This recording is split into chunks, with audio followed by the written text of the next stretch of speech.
Welcome to Zuzu's House of Cats Presents. My name is Ellie Trier and I'm an artist. And on this podcast, I'll be talking to my fellow artists about the creative process, what they make, and in particular, how they make it. Their rituals and workflows, inspirations and disenchantments, ebbs and flows. We'll even take a peek behind the scenes of their businesses to see how they're using their creativity there too, and how they balance the needs of their business with the needs of their art. And for those of you watching the video version on YouTube, you'll find a link to that in the show notes. You can watch me do a very quick sketch of today's guest as we chat. So in this episode, Zuzu's House of Cats is delighted to present the amazing Carrie Brummer. Carrie is a visual artist and art educator and has had work displayed at the Smithsonian and the Kennedy Center for the Performing Arts. Her artist practice is about highlighting and addressing gender norms, perfectionism, and being a primary caregiver.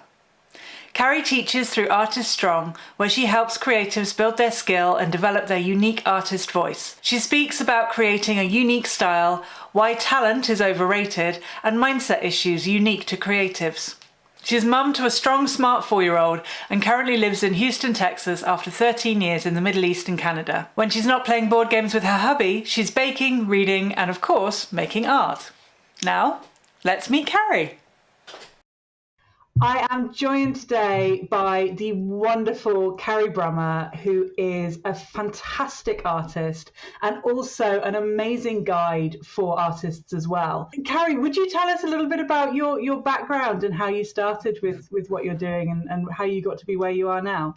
Sure. Thanks so much for having me. This is going to be fun to be in conversation with you again and have this kind of digging deep into our process and ideas. I really don't remember a time where I didn't want to be an artist, to be frank. My mom had a degree in art. She was a constant explorer of materials, and that was modeled to me when I was very young.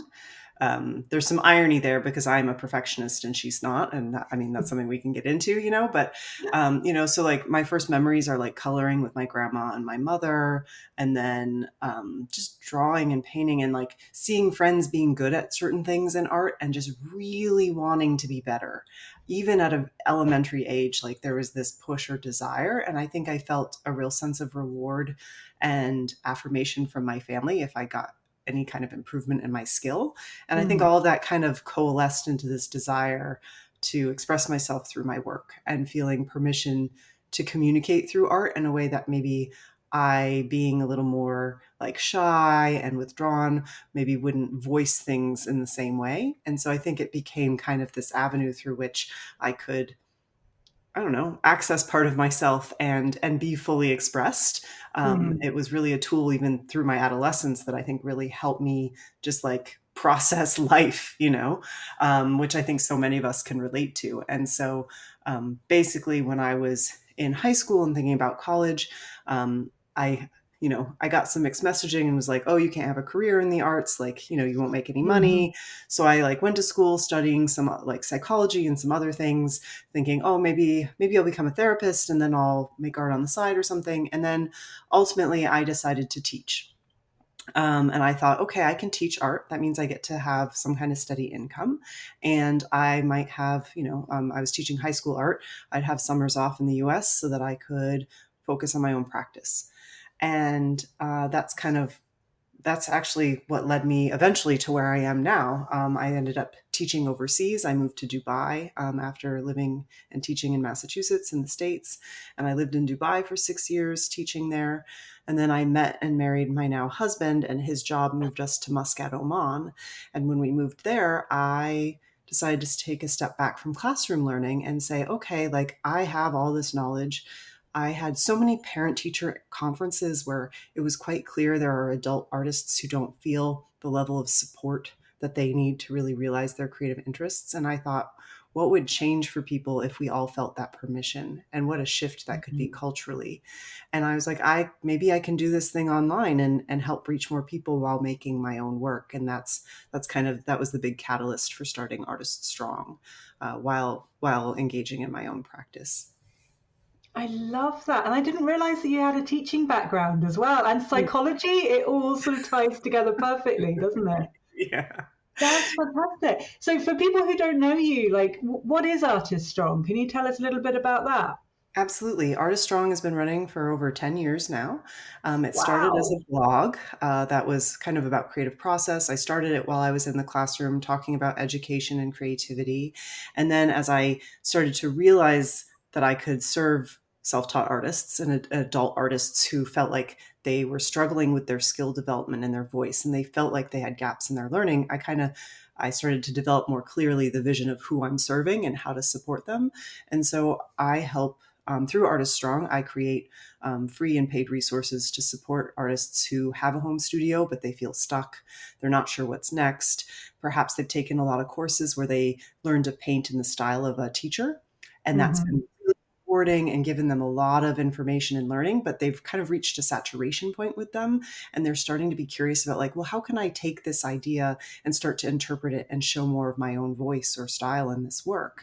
And what does that even mean? Like, what is style and voice, right? Which we'll talk about. And Yeah, yeah, so I try to create weekly content through my YouTube, and then I have a program called Self-Taught to Self-Confident that guides people through this process. that's fantastic. What an incredible resource for people. And I think what you said about artists kind of learning from teachers and then they end up, you can sometimes tell like who an artist has learned from just because they've picked up sort of a facsimile of that style. And I love your sort of your can you give us a little bit more definition about style and voice and what you're meaning about that? Absolutely. So when I say artistic voice, I am talking about kind of all of you as an artist. Everything that makes you you starts to reflect in your work, whether you intend it to or not. And that's part of the beginning of seeing style. But style is something that evolves over time. So a lot of people, like especially creatives, will be like, I don't want to be pigeonholed to one style. Don't tell me I have to have one style my whole life. Like I hear that argument a lot when we start talking about this Mm. idea of style. And for me, style is some kind of cohesive thread. It has 6 qualities. I wrote them down to make sure I remembered them. So it's how you use the elements and principles of art, medium and materials. It's about genre, theme, your influence, and personal experience, and how you arrange those things to communicate ideas in a group of works. So I think that style is more reflective through series of artworks that you might create. And a great example of this is if you look at Picasso's work across time. Of course, if you look at all of his work, it's actually quite different depending on different Mm. periods in his life. But if you think of his work in terms of groups of series of work, well, then there's different styles that are expressed across those series. And that's part of what we're seeing. And our voice is all of that work together. That, in fact, when you look at all the work, there is a connecting thread that you can find that ties it together when you do the reflection work, and you get support and feedback and kind of are willing to engage in that process. You can really tease that out and bring it out more strongly, as well as the styles that you develop and evolve into as you grow as an artist. I love that definition. That's so clear.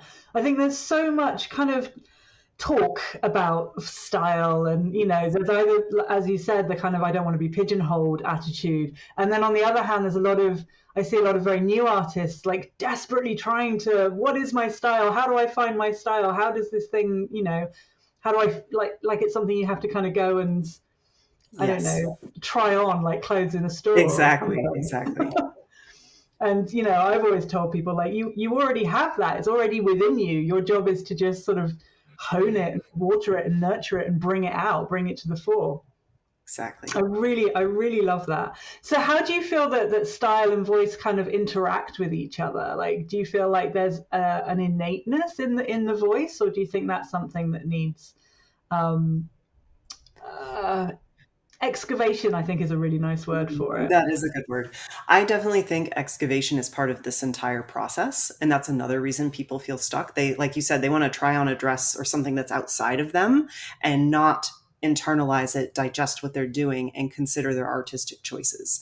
And we get to choose, I mentioned 6 qualities of style, right? Like we get to determine, how much our medium drives the message or the way that people perceive that connection across our work. Or we can decide that there's a theme or a moment in art history that we're really tied to, that we're trying to extend or add to, And so for me, I think both require self-reflection and assessment for us to be able to really understand what we're doing. And that's also how you more concretely communicate your style. I think that's when artists start to really show through even more, because they start to like have a light bulb moment and go, oh, like I didn't realize, how I'm holding my paintbrush and the marks I'm making with it actually are very specific to me.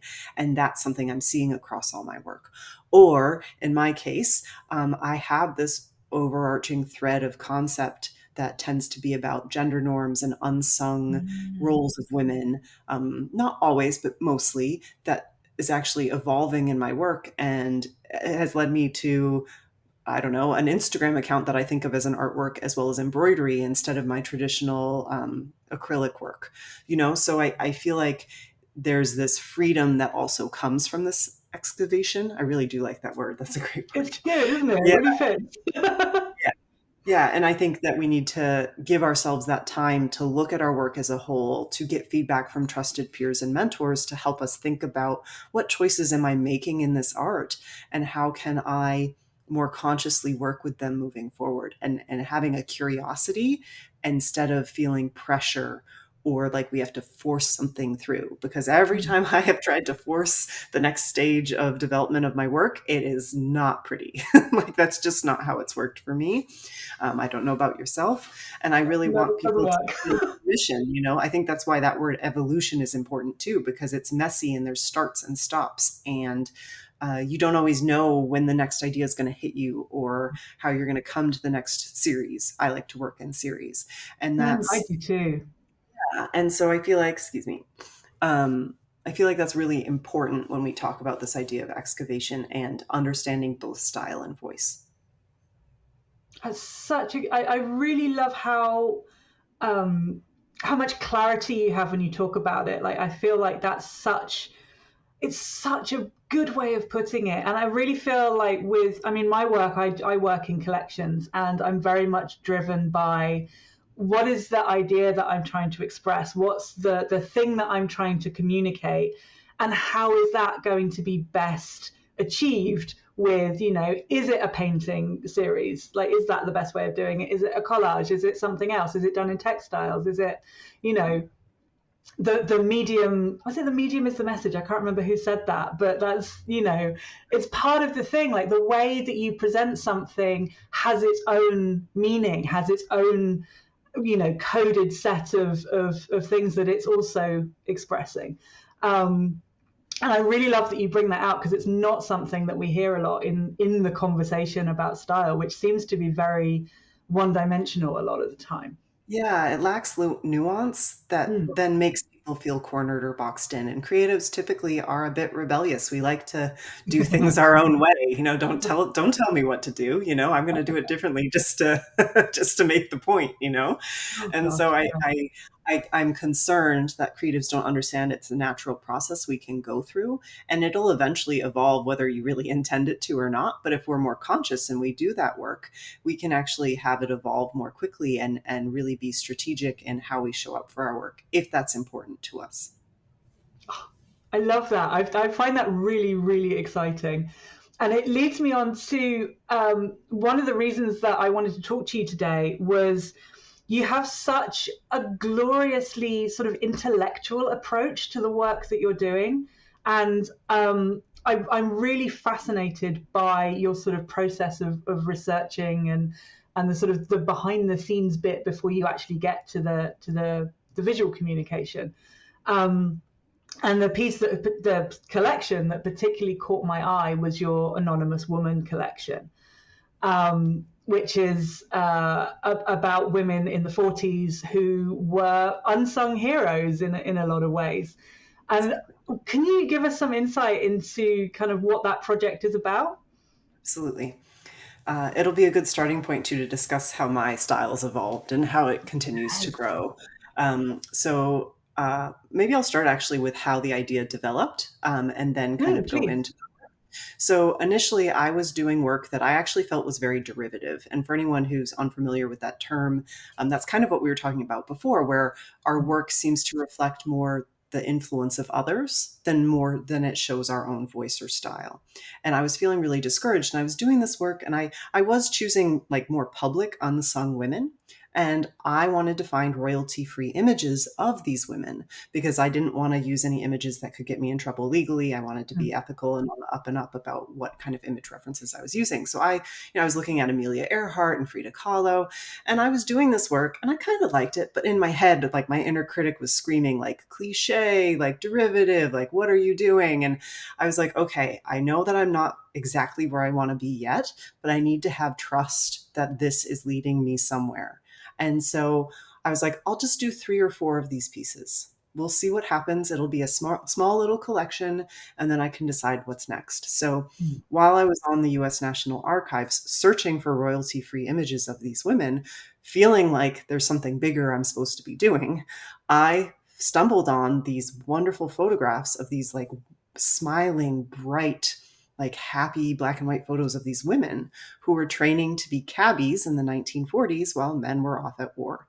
And I saw them, and like the images were so joyful, like there was so much presence in them that I got really captured by them. And I was spending time looking through them.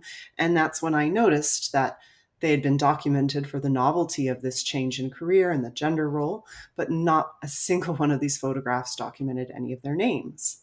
Oh, wow. And that really just punched me in the gut.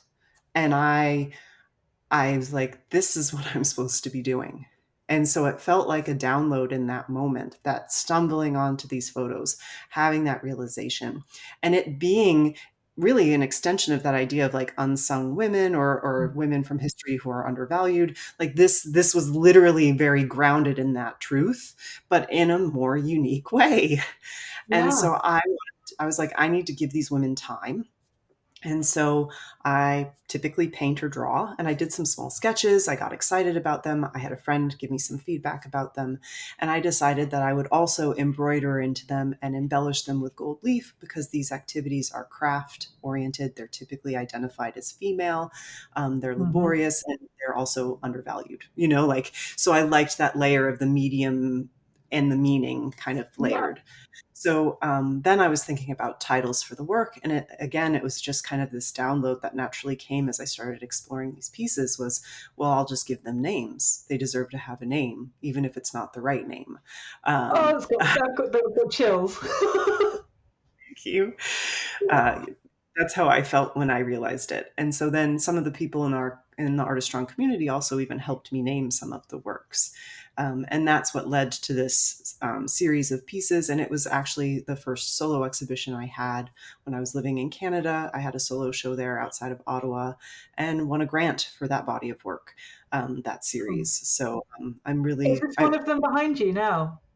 actually, she's an extension of a newer project, but Wow. she's an extension of them too. But I found her on the archives as well. Her name is Maud Wagner, and she's one of the first women at North America, that's Western anyways, that was recognized as a tattoo artist.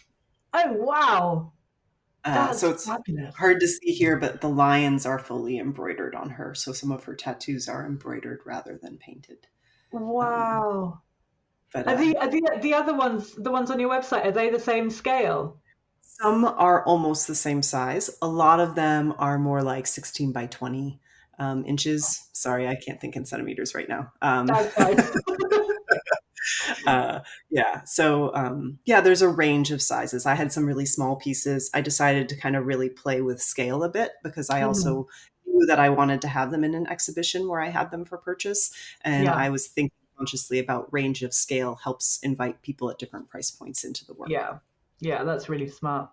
I love the way that you've used the embroidery and the gold leaf, and also like making them large as well, like making them important and gilded and elevating them is just, and you named them, and that's such a powerful thing. Like, what a wonderful thing to do for these women. That I just find that so exciting. Thank you so much. I was really hopeful that through social media, maybe someone would be like, that was my great aunt, like someone would finally see them and be like, well, they're not anonymous to me. I know who it is. Unfortunately, I didn't have that luck, but who knows, maybe someday. Oh well, they're not going anywhere, are they? They'll stay out there. Maybe one day someone will find them and recognize them. That would be wonderful. So you've got this beautiful collection. You've got this the drawings and things. What was the how far into the research process did you go? I mean, did you have a kind of a structured format for finding out more about these women, or were you just kind of inspired by the photographs and went from there?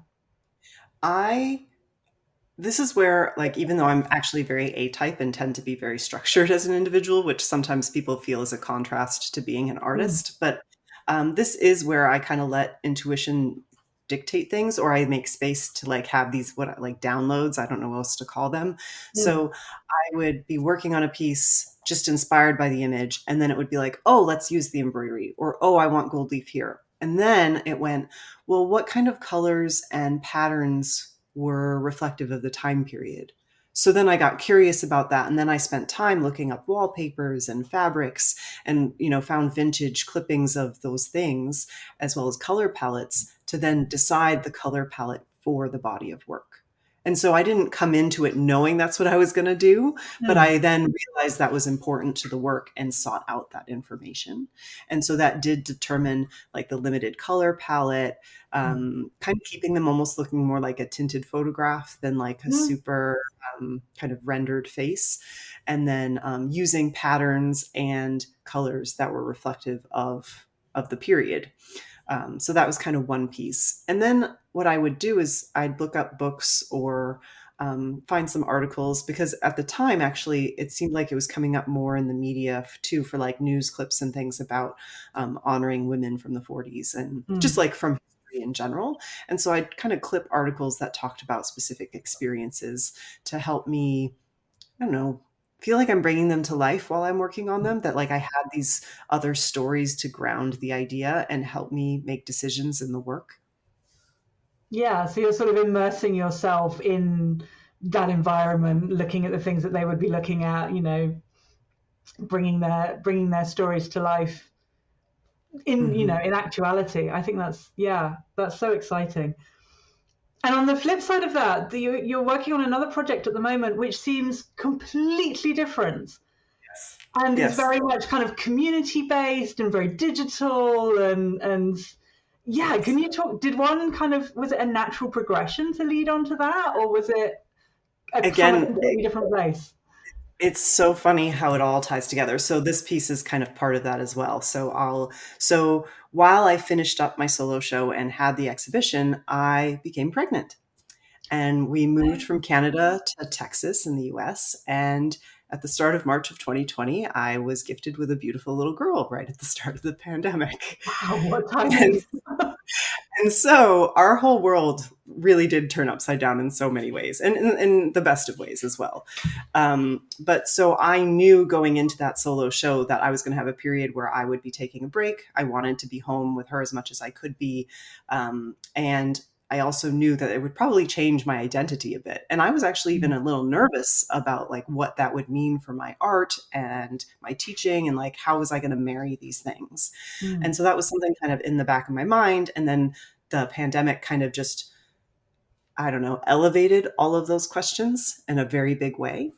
The closest family member we had was a 2-day drive. So wow. we did not have a village around us. Mm, It really was my partner and I. And in hindsight, in some ways, it gosh, was wonderful. But there were so many challenges, of course, associated with that as well. So yeah. all of a sudden, I had already had this idea. I was kind of extending this idea of like women from history. And I had stumbled on this photo of Maud Wagner and was like, well, I'd love to take photos myself of people living and maybe honor them in some way. So when I found Maud and thought about women being tattoo artists, again, like a non-traditional job role for women even today. And so I started reaching out to local women tattoo artists, and I photographed a few and made some of their work. And I hope to still continue that series and round it out. But what happened is while I was doing that work, I was like, I can't paint the same way. Like I don't have the time that I did to set up my materials. And a good friend was like, Carrie, don't you like colored pencil? And I'm like, oh, I haven't used those in years. But they're really easy to take out and put away when you've got lots of naps and everything that you're Yeah. working around. So I pulled them out and remembered how much I love them. And again, it's like a diminished art material, like when you think Hmm. about it. And at one point, my daughter was like 7 months old. I had taken a selfie of her and and I just had this moment where I really felt like I was a puppet or a marionette. And so I drew myself as one with colored pencil for an open call about like motherhood and the pandemic and things. And I felt uncomfortable sharing the work because it felt so vulnerable, but I shared Mhm. it. And I had so many mom friends that just reached out of the blue to say, like, even without the pandemic, Carrie, I have felt this way. And so it was like this moment of real affirmation. And then, like, this needs to be talked about more, just like these women from Anonymous Woman. Like, there's this message of like, of these, I don't know, almost like it's an ignored, like an ignored part of our culture, or like, I don't know if ignored is the right word, but taken for granted. Like, this Yeah. is part of it and this is how we operate. And it made me go, how many people, how many parents, whoever are primary caregivers, struggle with the shift in identity, with the responsibility, with all of these things, and no one's bringing voice to it. And yet we talk about having like mental health issues and like postpartum issues, but also just culturally, like cultural wide right now, like we're not talking about things. And I was like, what if I could start to bring voice to this and give people a chance to bring voice to this? So that's when I came up with my primary caregiver project. So I had kept all the cloth diapers that I used on my daughter, and I'd been thinking about embroidering into them. And so I started embroidering over and over again, savor every moment, with like beautiful flowers underneath, because it made me think of like, that's the overwhelming message I received as a parent. Mhm. And it's wonderful and true, but also it almost made you feel like you couldn't feel anything else. Mm. And so I wanted to kind of play with that irony. So I'm hoping to get at least 50 cloth diapers that I embroider into in this way. And we're going to frame them beautifully the way that like an auntie or a grandma might give you something. Yeah. And then have that irony of it's a used cloth diaper, and let people play with that and kind of see. And that led to the community element. So there's two parts. The first part has only started, and it's an Instagram account called Primary Caregiver Art, and I ask primary caregivers to finish a sentence. It says, I am a primary caregiver, I dot dot dot. And I let people anonymously contribute. There's a link in the bio so anyone who identifies with this can contribute. And then I am sharing it through the Instagram account. I'm hoping then potentially, I don't know if I'll make like a book or some posters based on people's responses as part of an exhibition. This is all going to work towards an exhibition for sure. Mm. And then paired with this is I will be hosting in-person and online workshops where I teach people how to embroider onto some remnant of their caregiving experience, and they can reclaim the whole and fullness of that through the act of us doing it in community, and trying something new like embroidery, and also for me, like the layer of like women coming together and doing embroidery feels very grounded in our history and culture as women. um, Absolutely. Yeah. And the thing that we have lost as a society with this sort of cult of the individual, we've lost a lot of that kind of women coming together, people coming together and raising children together and sharing resources and sharing the load. And everybody is now expected to be in their little family units doing it all by themselves, which is not the way we're supposed to work as a species at all. I love that you're bringing people back together, and again, you're using this medium of embroidery, this medium of women's work, to draw attention to the fact that women's work, I'm using inverted commas for people who can't see me on video, is so undervalued despite being so laborious and so time consuming and so skilled as well. I mean, not just embroidery, but caregiving in general. It's a skill. Absolutely. Yeah. And I really do hope, um, I hope that it gives people more permission to show up and engage in this conversation and make peace with, if it's in the past for them. Like the most consuming part of primary caregiving is in their past. It could be a way to like honor that experience, good and Mm. bad, right? Like I really want us to be able to talk about all of it, because that's Mm. what's going to help normalize things for anyone going through caregiving. It's also why I labeled it or decided to use the term primary caregiving, because I know many people now too who, like, I have a friend who's a grandmother who's a guardian, like she's going through this experience but in a different way.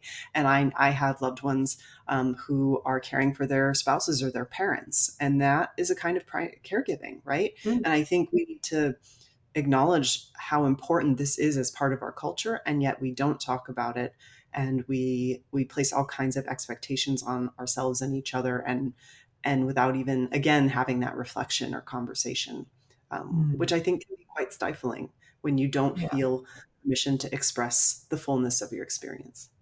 Yeah, I think there's a lot of shame around that as well. It's particularly, I'm not a parent myself, but I have friends who are parents, and the shame around just not enjoying all of it all the time, like not being able to savor every moment for whatever reason, and then feeling horribly, horribly shamed and guilty for not enjoying every single moment because that is the narrative, you know.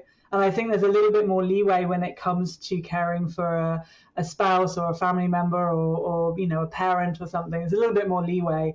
But certainly when it comes to children, like your pride and joy should be, you know, just the ultimate source of fulfillment in your life. And if actually some days you just don't want to be a mother or a father or whatever, that's like the worst, and you can't possibly give voice to that, even though it's a universal thing.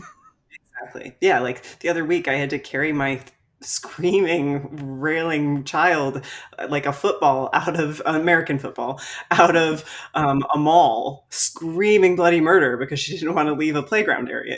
Like, I can't say that's my favorite part of parenting. I was dripping in sweat by the time I got out. She's 4 now, like she's not a little one. But yet these are natural parts of a parenting experience. And, I can laugh now because I had a means to communicate and vent when it was really hard in that moment, and I feel more permission the more I talk about it to everyone. And I'm really hoping that also normalizes it for more people, because there are too many people who are suffering, and don't feel that they can speak to their nuanced experience. And for me, that's my voice. Like, that's the thread that's connecting all this work. Is this idea of, like, whose voice isn't being brought to the forefront that we deserve to hear or think about or reflect on as a culture, so that we can decide as a community, like, what do we value moving forward, and what is important to us.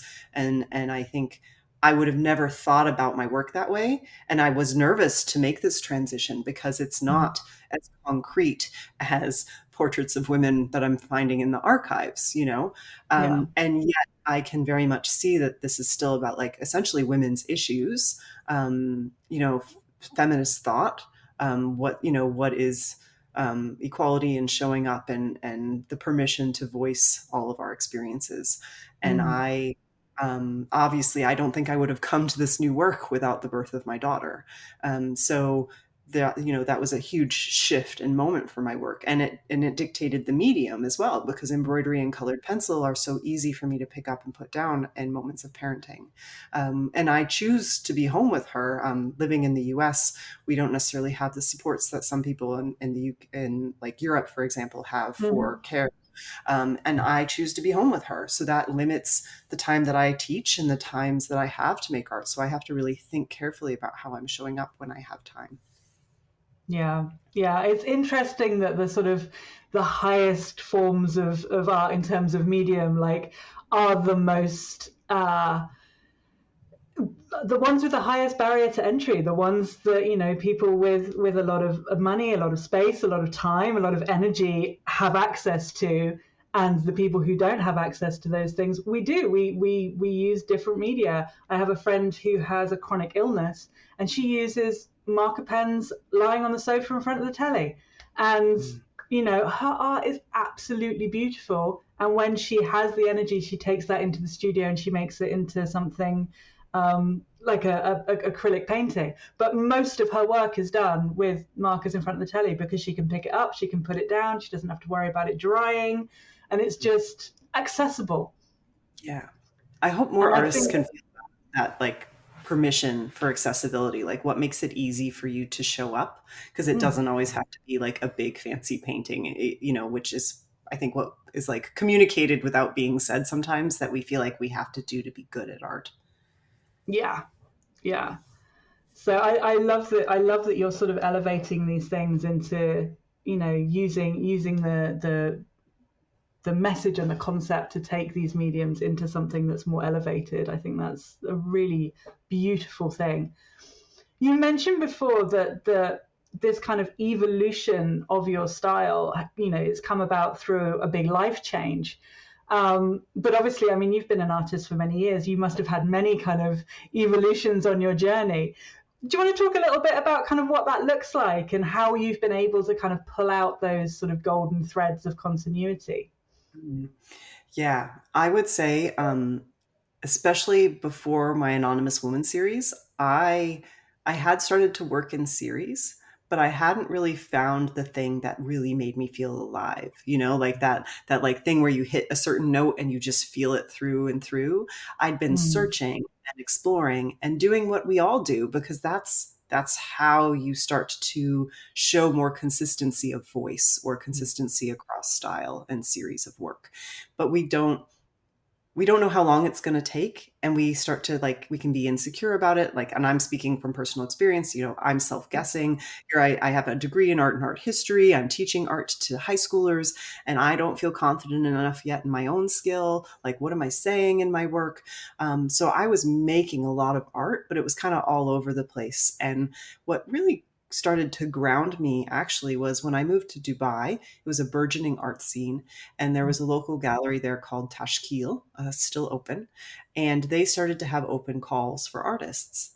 And that gave me structure. So for me, Mm. what I started to see is I need a framework or some kind of structure to help me start thinking about my work, and then to explore ideas through a structure instead of feeling like everything's very open-ended and I can do whatever I want. That almost was too much choice. And so then I Yeah, didn't want to, couldn't choose anything, or I didn't feel the that sense of investigation that I think is important to me in my work, yeah. like that curiosity and digging deeper.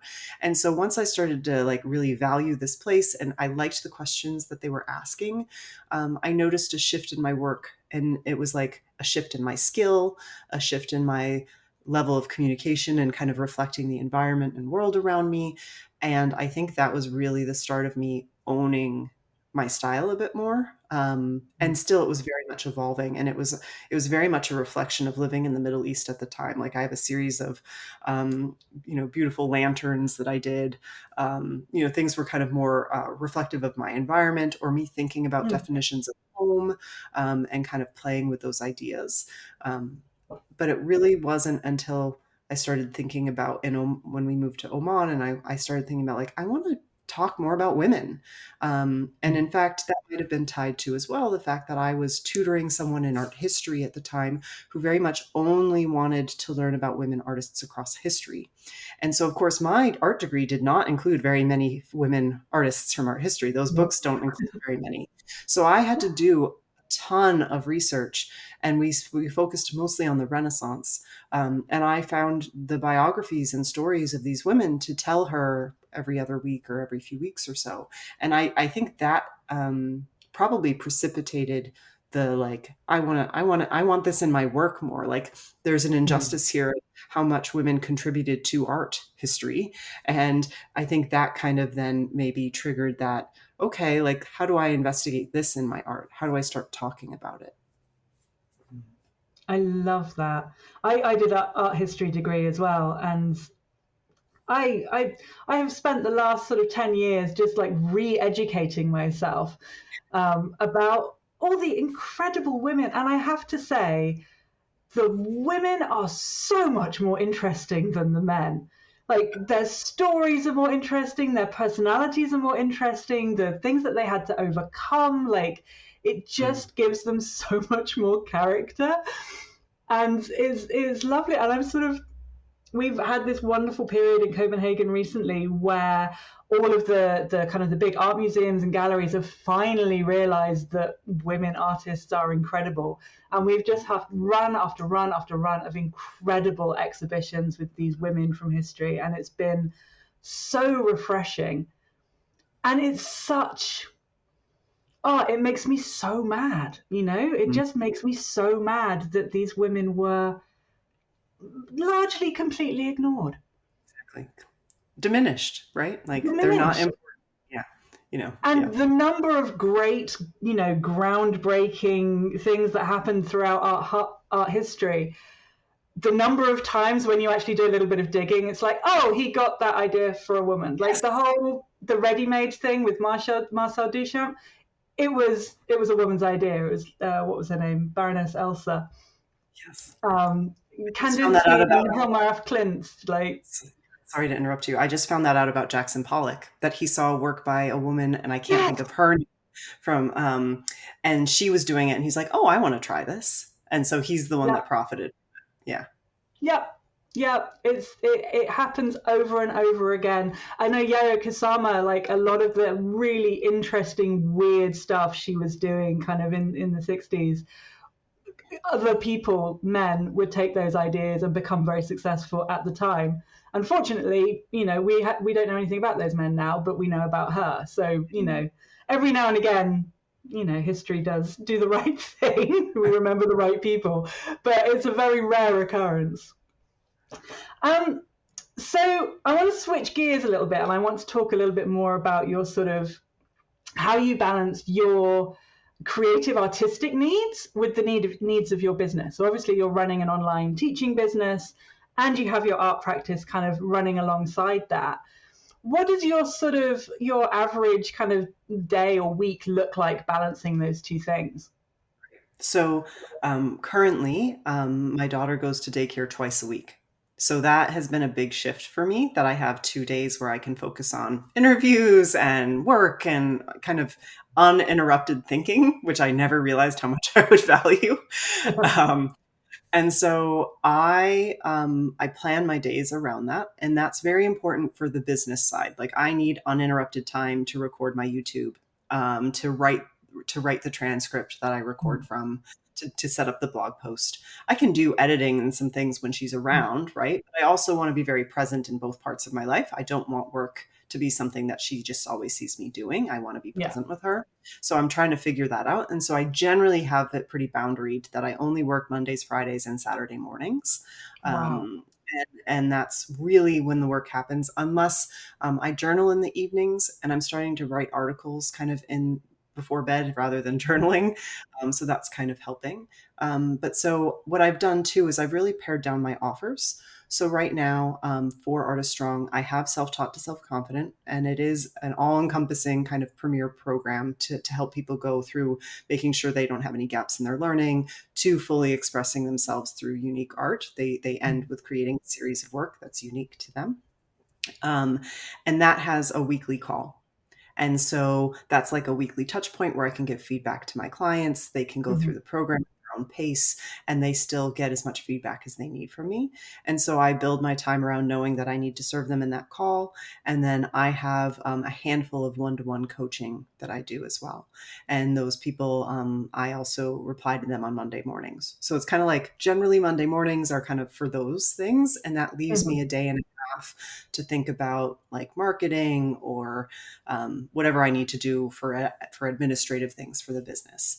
And then for my art, that is something I'm quite happy to model to my daughter, that I have an interest in addition to being her parent.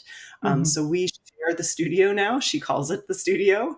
And it's lovely. And she's reaching an age where there are certain things I can easily work on with her. So I've started to explore collage as a means to explore composition in some works. I can easily pick up my embroidery work with her, or the colored pencil portrait I'm doing right now. And I do have, in addition to the series that I'm very specific, and committed to, I like to have other work that I'm playing with and exploring, trusting my gut that again might lead to the next series when I have time or space. So I have kind of these other works in progress that I can play with and pick up or put down. And so I work on my art almost every day. I give myself 2 days a week where I can give myself a pass if I need to. But I Mhm. also offer this idea, which I also recommend to all my students, is that we have a minimum expectation for ourselves rather than a max. I really Mm. recommend the book Atomic Habits by James Clear. He Oh. started talking about like achieving things through kind of committing to a 1% every day. And when I was in the throes of like the first year of parenting, I really needed to hear that that was okay. And I have made so much more art by committing to this like minimum time frame most days of the week than I would have if I only waited till I had big chunks of time. And so it's like 15 minutes to an hour and a half a day, depending on the days. But I'm showing up and I'm making work and I'm feeling a sense of accomplishment there. And it's been lovely to like I say model that to my daughter as well, that I have this passion and interest and I get to explore and do these things in addition to being her mom. And I really like that, and that also then allows me the Monday and Fridays to really dedicate to anything related to Artist Strong, because I know that I've integrated art into my daily routine. I'm not as Mm. worried that I'm not catching up or doing enough with the work. I love that. And it's amazing how much you can get done in sort of 15 minutes to an hour a day. Like the work really stacks up when you're giving it even just a tiny amount of time. It's made a huge difference. And I, like last year, I actually had to have surgery on my dominant wrist, for my Oh. dominant hand.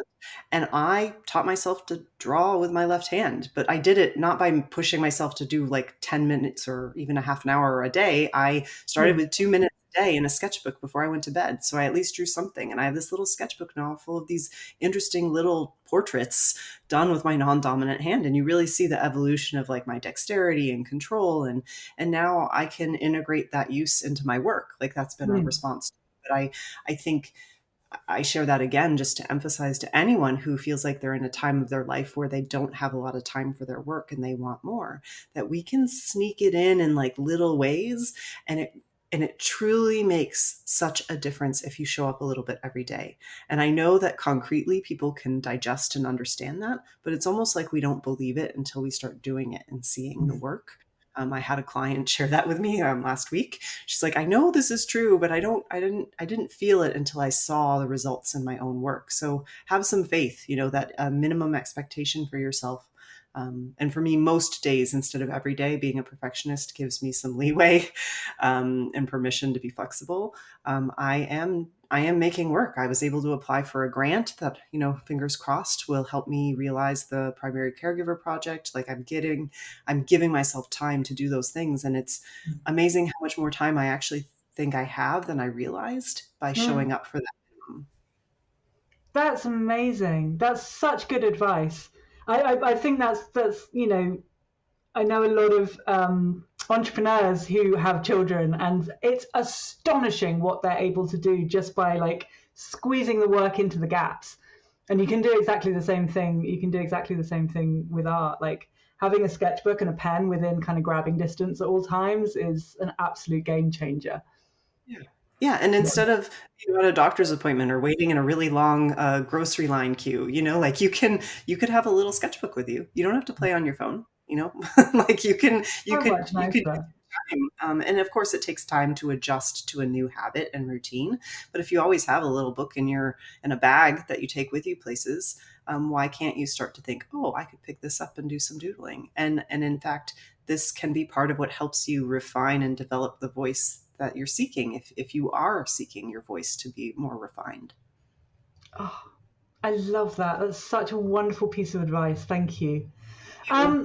And I know you may have just answered this, but what advice would you give to any aspiring artist who wants to make art and creativity into something that they do full time? I mean, be flexible about how you get there. I mean, I've just very explicitly said, right? I'm working 2 days a week on my business right now because I'm choosing to prioritize parenting, right? And I think we can think we have to make six figures or there's a certain number in our head or all of these things. But instead, I think we should be asking, what kind of quality of life are you talking about for yourself and what do you really want? And is the number a reflection of what you really need to live well? Or is it because someone on social media has told you that's the number you need to be good at what you're doing.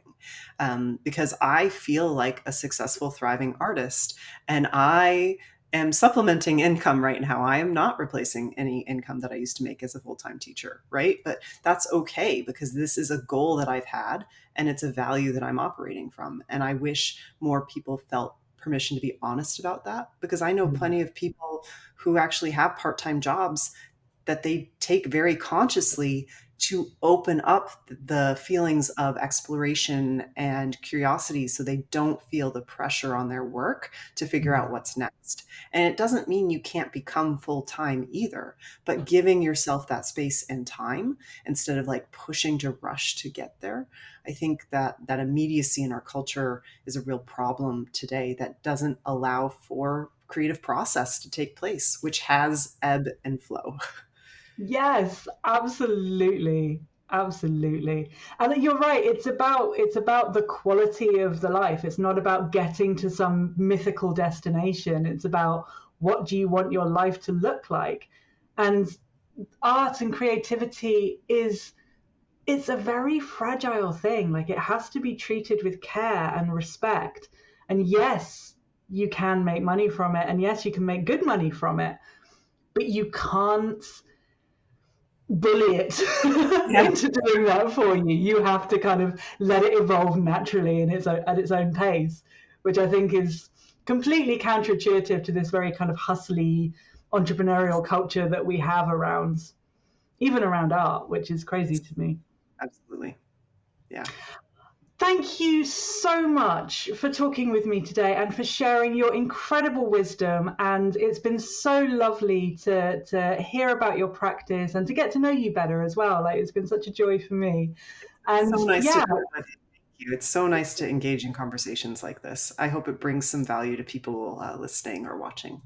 I'm certain that it will. It's so incredibly valuable to get kind of under the hood of people who are doing these amazing things and to hear kind of that they're just ordinary people living their lives, making it up as they go along, following the threads, and there's no kind of magical, mystical like anointment that happens. Yeah. Let me know when it happens for you. I'm still waiting. I've been at this a while now. But thank you so much for being here. Where can people find you online? I'll put all the links in the description in the show notes. But if you could just let people know where they can find you. So on Instagram, I have 3 accounts, but if you find me at Artist Strong, you'll find my artist one, and that'll link to the primary caregiving one if you want. And then artiststrong.com is where the education platform lies, and then carriebrummer.com is where my art is. Wonderful. And everybody, you need to go and look up this wonderful work because it really is. It gives me chills. It's so good. Thank you so much for having me. This was really fun. Oh, thank you. Thank you for being here. Thank you so much to Carrie for being on the show. I absolutely loved our conversation. Don't forget to go and check out her amazing work, and you can find all of the links and everything you need to know about her in the show notes, so do click through to that. And thank you for tuning in to Zuzu's House of Cats Presents. We'll be back in 1 month with our next amazing guest, the phenomenon that is Tracy Verdugo. I can't wait for this conversation. Make sure you don't miss anything by subscribing to my YouTube channel at Zuzu's House of Cats, or signing up for my studio bulletin on my website at eleanortrier.com/keep in touch. Until next time, bye!